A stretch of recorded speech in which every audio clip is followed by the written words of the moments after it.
Lutua me lo bachuli mawuno tie Uganda kaberu papat. Kuun ma tie lo mawoko kaberu papat. An AKOL Anthony, Member of Parliament Mekilak North Yamuru District. Adriya bene chairman ma Acoli Parliamentary Group ma chako teach edwe ma bero magali wario akipere wachel. Ana ber kano chim ma pol ki botu ikaberu papat ma chwiny mutika chwe begin matika teme Acoli Parliamentary Group. Atamo ni pira tek wek antini akwany kar na men lokwedwu amer bena waj boru ni an ke kena chunya tika chwe ma let gin matika teme gin mele wij mamira kwa ye kija bodwu achala tela ma Acoli Parliamentary Group ken erone ye pe kit ma mir wano ti kere chalo tela ma aki lo Acoli tutwale kare man ma jimu di wa matek wati pekolo tuwa wati peko ma chare ma logo ni dano wa me apa gitie kam warwenyo dano ma gitnego ki dana det dano mo kenati oriat wati peko tuwa ene ni ngom wa me lo Acoli wan ma chala Acoli pa waro matik kwere balalo monyo wa kaberu duju balalo ti ye ikin lum mo ko weng Mano chim chawa duju omiro wan machalo tela Acoli chawa wa beri kin piny meneno ni executive order number dek wano beri ye meneni pingo gamente peka kerne tich wati pekalo tuwa dano wa matie area ma gago dano matie area me kit gum gitika go na chim jui kor mo jong doko binu chen gitika tich marajo gitika yako dano wa gitika go dano wa kin pa ikin gang wati pekalo tuwa me Acoli ma logo ni chan ke keno kero wa ko Uganda Bureau of Statistics waja ni percent piera bichel wa boro me lo Acoli lo chan ka World Bank waja ni dano percent piera biru wa rio wati chan man chan pa mina deny ma yeo pi ki pany pe chan me tutu nyurni wan ma chalo tela me lo Acoli winye malit kai chao man mamiro wano kony luak wako aki peko wadien wapegi cholo no sap ke ken no miro bin katich dwe ma biro chake maka mukaro ma logo ni no sap ma ngwen pe yao chake watika yeleke members of parliament luwara kilo tela me fara mapapat maki ake lao parliamentary group West Nile Parliamentary Group Teso Parliamentary Group Karamoja Parliamentary Group keri jo mukene matie in Northern Uganda maki kero manyen agor wigika chiel wacho warga bo speaker me Uganda digini watika rwate ke minister me finance watika rwate ke office of prime minister me wache gini ngo matika time dana maromo million pier dek wa chiel kolo me Uganda mirgun non kony kino sab ma ngwen wa chawa ni chene pe ngo matika time ento man wano tela ma Acoli watika loko ma konye pe adid no bad ma oneno wajo ni romi ka ngat matika otetika wang endok tika riamo mero yoni neri pera yelu wiya madama ot wangi ko ngwa negi utua ot katika wang ner wala je mati ot wala le teno mati ot wala pekoma tika teme botwa utima wunu keja chala tela ma Acoli Parliamentary Group enu ne pekira alego no tema keja do amera ni ngugin moti me botwa ya Acoli Parliamentary Group wan mo bino i parliament me apa wi achel wano Acoli Parliamentary Group tam ma megdi do tumoko enenda pa wi ario me de ma bich ma gale bario ke pia rio wi achel ento ke gum mabe wabere ke gum ni won kom machon la diru ken pipi ujara MP mechua West kachel ke wana bolo lanya Gilbert enoti secretary general ma megwa meki lak south ke yer gi medugi parliament adama lupe ke pen check wa me Acoli Parliamentary Group baka kwani wu article ma beach wajana elections Roman number Mario wajani. Election shall be conducted during the general meeting organized by the current executive. Kitien log meno kari benita ma megyo tumininda pa we rio medo ma beach. Gina yo yubo ye ma megwa ma actually parliamentary group in the Pierre Rio we are deck medo ma bero magali rio ke Pierre we chel. Ma ye ni enoni dano kulobo kira constitution ma actually parliamentary group tiyu kwede. And Acoli beach ma local elections Roman number may appear wajani, a member shall express interest in a position he or she needs in writing to the Secretary General. Kitien lok meno one ma mirta actually parliamentary group dan weo cho waraga po Secretary General me penyo ni ana miro bedo won come ana miro bedo vice ana miro bedo Secretary for Land, Investment and Infrastructure position ma papa dan cho. Ngiyoni ngur bertie pien gin mote memba po yomo iwa jo maga yer gita NRM go chako temo ginagi luone caucus menen ni position mo kenani gin NRM mir gi bedi weng loki po yomo iwa pien no wana tamne lok me actually peke kele lok me party guma be kadi beni eno teme wana ber ki yen en de pierre we dek mede ma beero magale vario ki pierre we achel ma yeni enoni ana chung me bedi won kam mera polo member of parliament wara bu mi na kwi ki chungi we ana no kuya pa we achel la mera honorable la maka Catherine ono kuya pa jo ario pe ko bolo kwi mero tamgi perach donc winya mele wij mada nitin ma wano tiyo tam ma megwa mi yorgini ne piare wa dek medwe me achel ada an ka chel ki Secretary General ma mega watama ni ye mi yorbedino eno kikume wege katwere wa ye office bearer manyen wege wa bet kilo tela manyen na actually parliamentary group donc ana merni wono niang gin mauti me penino ni enoni ada wa ber ki peko pien la minwa ma piertek mada ma en chunkwet wa parliament me Uganda mego Cecilia gwal ko na ruwenyo kitien lok meno wanyamo lok ki Secretary General ma mega wanu ni pa waramo bente nyim ki ye pien ka warwen Cecilia gwal roma ni guru komwa Cecilia gwal berka chungpiwa tu lok ma pol me lo bachuli lok me diai ma watika yele ye bot gamente gitika kero chili no nok me cholo ne ikomala ma Uganda lok me apa lok me balalo way answer me parliament chao kene en amalo no anapiyo ni kel in ka wane wakelo pe winya ma ber do mi o Secretary General mega o choye waraga bodo member parliament ma mega magi akelo bachudi ni ne piri wadek de machiel magale bari apir ngai. Dear honorable members of APG, good morning. We had a number of consultation of APG executive members and the following tentative roadmap have been agreed upon. One expression of interest to different position will be from 25th January to 2024 to 28th January 2024.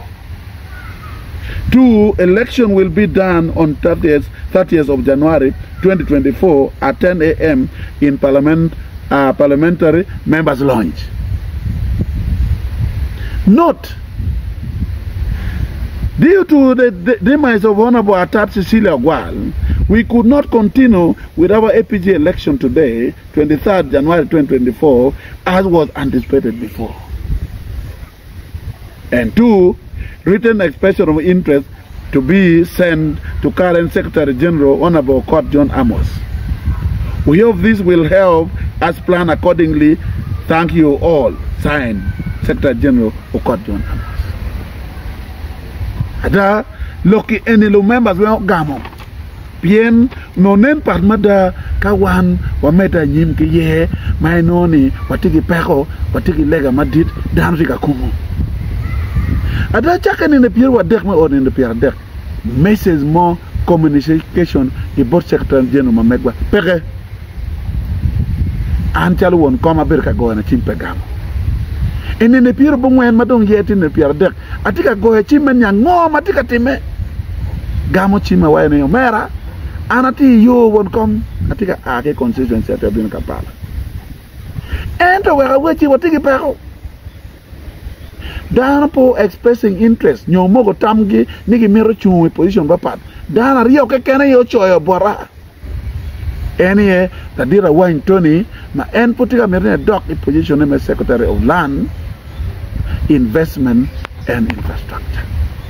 Ka in me mer doc chene position me beru won koma chele parliamentary group ana tamoni katwere ye mer bepe it kon gena lo joma chon mati office medekitela ana way secretary na ana tamoni petika kare wan poro mo ngolle me wajane ye dong pepian dan po mi express some interest wa wek digine ye meta nyim katwere dan bin ka chiel ka go moktam en mana logo kuman wajane ke ko man police ti nyima atika driving awego la chena go chi pegamo adani no pia dek mo dibu acha ko yelle cha chiel naka o wa cha dek tadir ko pegamo chima cha mo don gamo chima ati jam ati abini parliament anda ti parliament kadira wan twen wati ko ka chel Sharon Balmoitie mapenduzi ti ago chim giti malo wana bola shora Nancy Mera mo giti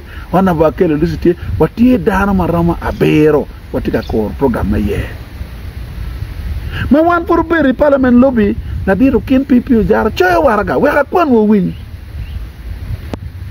man o kin pipi jar ni ne piara det e de ma chiel ma gale bari pier ngwen chawa ngwen ge dek ka piara bijwa dek me o diku Honorable Secretary General, in regard to your communication that we hold our APG meeting to elect new office bearers today, I wanted to suggest that given the preparation, discussion and presentation of the budget framework paper in Parliament today and the ongoing graduation ceremony at Makerere University, Kampala, let us kindly move this to next week at convenience of all members and kindly publicize.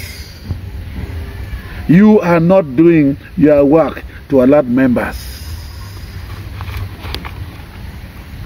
We need to be well mobilized since it is for election of our leaders. I beg to move. Eyonge chochotlo member of parliament when tika chwakoni tampo kini tika kar ke yup nino ye la chen. Chake nina eno la diru kot wajani ye ki bin nino nino la chen ebe niyaw luwak nino magi bengwak niyaw la chen. Kuno kita la diru kino lego ni chawane no emiyo mauromo wek lu members go yupe ye. Ada chake nino do piara dek communication pe bot Secretary General adiru kot Amos. Niyo kaninda bichel ana go chim bot la dit kot John Amos. La dit ngo matika time. Wan waja ne miri niang luak. Nino chon wek luak o yupe awene me tamna miri ye time ye. En we la dit abe go ni chim walogo. Ada chake ninda bichel o kot pegamo chim makara go chim pegamo. Niyo kaninda pa we adek medwe mario.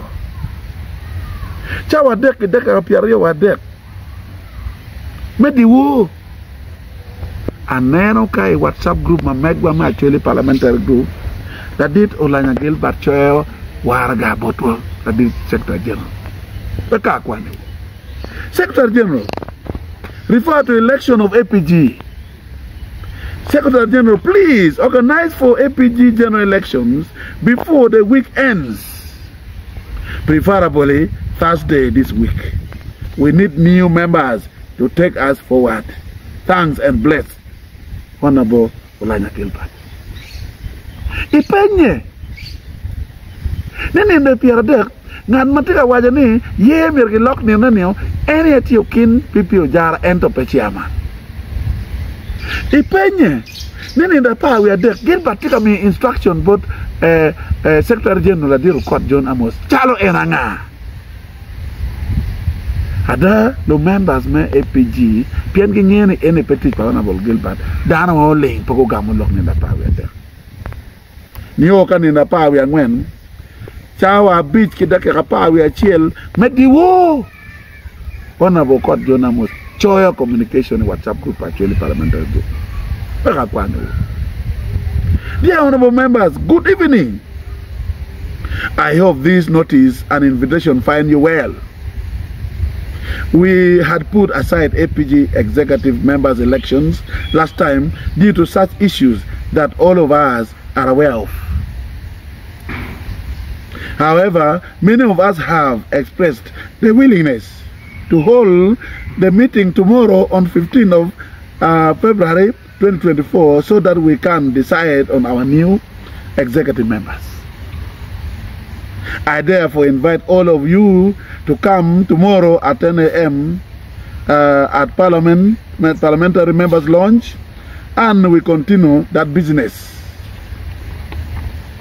Secondly, I think it will be prudent enough for us to meet tomorrow and come out with positions that can help to enrich the debate on the nodding syndrome that had been offered by the right Deputy Speaker. To another time. Thank you. Okot Jonamos. To two my message in the Bino. Chochotlo members of Parliament weng ma akele bachuli ko any perwate. In Peramon dana ka choke kuni choyo communication cha beach kidaka kapa we chel mediwo jomo kana bene put pe akwa message ni pika choke matie cha bangwen no diwo. The members when akwa ni ka choke pero mebe. Kono do dana dekkeke. Magitika biduna ni ka choke ni peto. Any honorable Gilbert Lanya, honorable Ken Pipi Ojara, honorable Court Jonamos. Malwa ko ka choke weng. Adani na pawe beach. Report ma anda no makoma pe Uganda. Jona ki perpin. Kake waya ne mage perpin. Gino ngi yobu yeo. Eno report matika maleng mana no. Jona ko perpin gena det. Honorable Ken Pipi Ojara, honorable Lanya Gilbert, honorable Court John Amos. Ucha ko pok opposition na actually parliamentary group kingi. Makuti ko wenga ko chako nane anga mo mirgiket kwene. Meron ya moksha den bodano magen waya ne gelungo gene mirge ye tike kwa. Nadiru court Peter Metoji. Waya ke lungo me a ke parliament bin kong bin kan. Peki choni position ma peki choya ka ye pe an pa ye. Nadiru ko raj ma ka choa. En bene ke lungo we pa ye. Nadiru kelo Joffrey. Menwa is en bene ke luwe peke temo kumeno ye peke temo kumeno awinyi malet mego ma teki ma watiki gene kuma ubere wa leader opposition wene ana bere pe ye ni kuma non le rate gulu ento ke mina do opposition me bere vice chairperson anda gamo don ke team kid meno tutua awinyi malet ne gen wene ye obere consensus mera kwan constitution megwa. When an election shall be based on a consensus building. In a situation where members fail to agree, secret ballot shall be used. Kita anon yang kele mono me consensus. Eneni kalau chunguti adek mago choyo pe ye magen merber won kam. Kero gina dek ni winye kinu karong ye.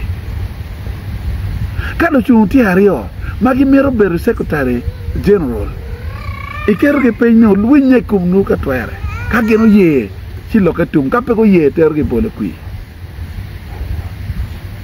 ka jo ma mero chu me beru nyo position me secretary for land investment and infrastructure kan namba ke kara chen ker ke kidmeno ma logo ni expression interest mo ke ken position na pat o beru pe except one area ke ken an ka chel ke wan toni atamoni enitimele wich ni jo mago ber pin ke kandi go ber go cho nyinga wen e yonge karmadong go cho position tumo mego santa kwaro o ni ha mego inde o let tongo mi position ni advisor ma pay constitution na actually parliamentary group And then the position magino mio need deputy treasurer pay constitution ma actually parliamentary group. Tua machalo won come ma put mereke teach. Bien kai nene put pake year executive manyen. Pay constitution ma actually parliamentary group ne secretary general ke kane do in office a winyi ni ko berka lokeliel. Pa divi o ma mor ma to ma let tibuno yue kuch. Ni general secretary ke kane yo do in office. Pay constitution ma. Constitution wajani executive matika tija yeke yuye. Roma ki Uganda kanye chawa ni LC1 ki LC2 tika meda nyim pien ye pa ya otime. Tien loka ni makitemu ye ka gen weka office. Enye kin makitiyo kare. Domi mana dugu Uganda lutua. Aluo ka choke ma actually parliamentary group ni de piere wario. Karmo watika choke ene pineno loka rio. Me achel le nok ma ye. Me ario peka mutime maliri area na ya pa. Wataw ni waloki ya chalo members of parliament. En madong walungo ka choka weng. Aneno ka hona bolanya Gilbert. Luonge ni ene secretary general ketika masquerading worry actually. Choy rong ni ha. One we berge press conference tin in the Pierre Wario lok ma pa keken. Lo members of bin waberi members launch. Ada one ben walungo ka choka members launch. La chen aneno gen go okay kenyo. Pego oe members launch. Go chere a boardroom pa leader opposition niki berge press conference ilokuma pa la bon area member of parliament ba ane ya nge lokuma pa la ngat mo ke ken Uganda bien diteri enoni a choko ke bolo dir mo teki loenyo ke gin mo ke ken matime nek matime kunu wenno lokke ja pa mi bara ada wano bere ma chala chuli parliamentary group mo ko lok ma per tek mede wonu nge me achel ni petie ye mo teme ya chuli parliamentary group. Pian kere group bela chui. Mi reward where pa members lure. Wano tie MPs. Peting an mo maromo kete kena me beri we MPs lure. Ki yera. Chalo mega yera ne. Members wa ye put pay at me actually parliamentary group. Me ario. Lo members o mogoni electoral commission ma wan ma be mo ma kale bario ke piare wa chel ni de piare wa dek ma de ma biro ena amiro me dek teacher electoral commission ma actually parliamentary group me doro ye wa me adek ke mo ne peting an mo ma miro ber ka working pin ka wajani enno nge yere ni o ka ye ma nyero timeni na biro me do ma dek ke mo ber ni kita charo loktie ni constitution kamo kena petika ni adaro. The constitution ma actually parliamentary group. Uno ki kana ko no ni enemy. Secretary General Machon. Po mer ki mine botwa ene ona bo Gilbert lanya. Ere tekne umiro waket jo mangio pen check ma actually parliamentary group. Weke do ke diro ke do ke awaka ke do ke check. Wakero ona bo o jok Andrew lanya ke won come constitution review commission. Manyen kalo members are yo ke ken o waye no yo ma pol pe golot. Yero Honorable Father Charles Onen, Kachel ki Honorable Okele Geoffrey Charles, Komlok, Maakenwa East. Gino mirgungi constitution, Pichabera Rio Keken, Bayaninda Bichiel Mirung Jim Ben Mutum. Lo members wa, Kaitiki Kore Constitution, Chet Bodgi, Itima Meggi. Iayum, Nigitika Katiki Program Meggi, Kiro Mirodana Megitam. Pebe ndo kutamani MPs keken kutamani ngad mo keken matilo bachuli mi tami constitution actually parliamentary group magino bechwala kamale lo member berona ni pier tek lo members mo bertie ni nen jalo ku mo tie kin wa nyo lok mo tie ba kin ona bo kot ka chel ona ba kol ba nyo ken pipi jar ba nyo gil parlanya ba ki ngad mo ba nyo ma pendu sigin ngad mo ku tie ba nyo ona bola maka Catherine ba nyo ona bola maka Margaret ikin wani ngatu mo nyo tiki koko nyo koko mo kitimo ni ning wa yero advisory board Dana Beach won come Honorable Minister Norbert Mao ma NTA Minister of Justice and Constitutional Affairs waneno ex official Magichima Chima Adit Okelo Henry Oriem waneno Mego Beatrice Anywa Atim waneno dano machung pimony Honorable Dr. Lieutenant Colonel Alanya Jennifer waneno dano machung pe disability ma ako malame Uganda Honorable Chan Joyce Okeny. Gino nen ka lokomoti kinwa getiere. Wan enemy wa ripe pi actually lo bar wa wajane ripa yete o. Kawan poro mo ripe wa doko yot. Pero mo di wati matek. Ka gino mo ti emir getiere. Actually tiki deo men nena ne ka lokmoti pa jo gichubo. Kadi wakto actually tieko mir getiere. Mera chok chin wun tua me ko malame Uganda tua me lo actually. Na tiki gendi kinti Mario magi kerne. Ni maoni nda bichel kita electoral commission wajo kwere no watia ko lok no dana beno nyur tam gi mechu ni nda bero en waber ki ye mero lego megina magitika wire lo bachuli ki miri ma neno miri mo karla jogo ma ana nene pego ni tika a invisible hand jimneti a ki wo me bini kinwa me pa le programme wano ti European program number chel mano ana communicating board members lo wotwa ka wati ko yele tapo be bini ba ka nene log me balalo pe wa mer nene lo bachuli atike gen ni no wa pe ti ko pe ko ni ento nin cha lo ke no ke lo wa yela gente mo kan tika wor kinwa mur tika winye kumeno che bene ki dog gi kama ki wor ye lego wun tuwa me ko malame Uganda actually mo tika ber papat one man bolo kui but one members of parliament o chok wa we kwa dok pen mona yelo tiru dirwa wa dok cha ko enen lo gari o twer twinya minister bitu za nywa wa we ka chokani e cabinet meeting me o kuman minister tuwa ngo matika temelo bachuli anga matika rubuki na chuli le wo ma ne wori tiki pa ko kingi ko tikin wori man no members of parliament anga matika lwenyi ko machuli ano honorable member of parliament ma ake Arua City adit feta honorable feta ni wan ka waberi in West Nile parliamentary group no ke wajane pingo puri pechala chuli mando ipekitika ngiyo ngoma titi meke na chuli utua ka ngatu mo mero gwera luet aira metu bukina chuli uchunguru matek alegelo diru Ramadan adit chief justice windolo adir la artunu walok kwe duka chel wabiro ki program me konye pajo roje pajo initiative kainen lo members of parliament per ripe atike luoro ni roje pajo beloewa ana poe wun motika bere duchu chalo hangi borane pe atike mirri me ber ani abed won kom na choli parliamentary group kache nenni birna won kom yetika kelo peko me bero kelo ruba kendano nyo unity pe ripe pe anati adiere me we hotela kuno wanende dano ma no wori wa weng dano piara dek mega yer ka yer ke ex official adek wan piara dek wa dek wa ye kom lo tela mo nana wa wora nyim no watika chel ripa ya tero achule wa kidman achule beno wa ni enero laktiero chogone pe ripe la gara yel ki ware apoye wu achule goku ka beru ma papat o jol kwa ke jaman matina mini wu ya pe yom gini po chakatin atiki luoro ni lo members of parliament mukene gungiyo ki kodi timio pieni parliament ma pa kodi jemi eno time kar marigante amero yobo ye uchiko botwa